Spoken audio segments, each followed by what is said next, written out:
I'm rebuilding my 901 Transaxle from my 1976 Porsche 914, and while I'm doing that, I want to explain how this thing actually works.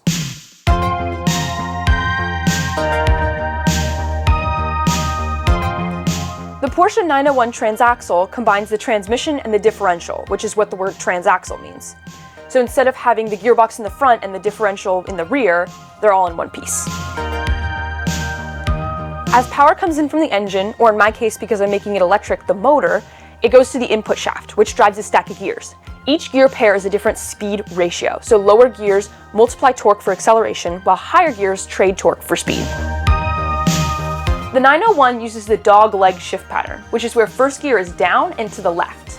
This is the racing style. It was designed so that second through fifth gears lined up more naturally.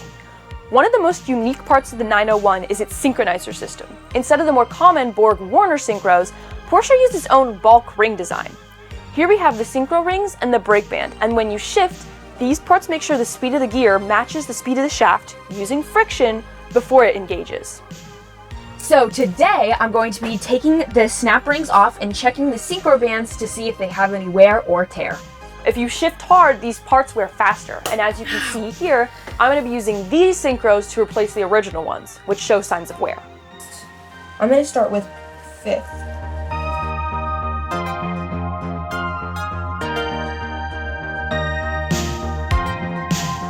Once the gear is engaged, the power flows into the differential, which you see here. The differential splits torque between the left and right wheels, allowing them to rotate at different speeds when the car turns. Without this, the car would fight itself on corners.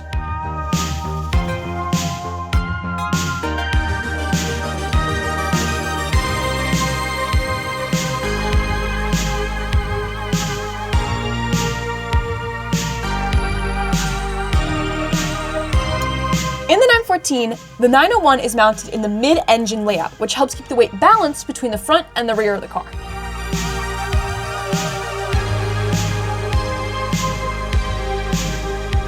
So that's the 901 Transaxle in a nutshell. It's not necessarily modern technology, but breaking it down into forces, friction, and motion show the engineering principles and how they make it go, go, go! Keep on tinkering!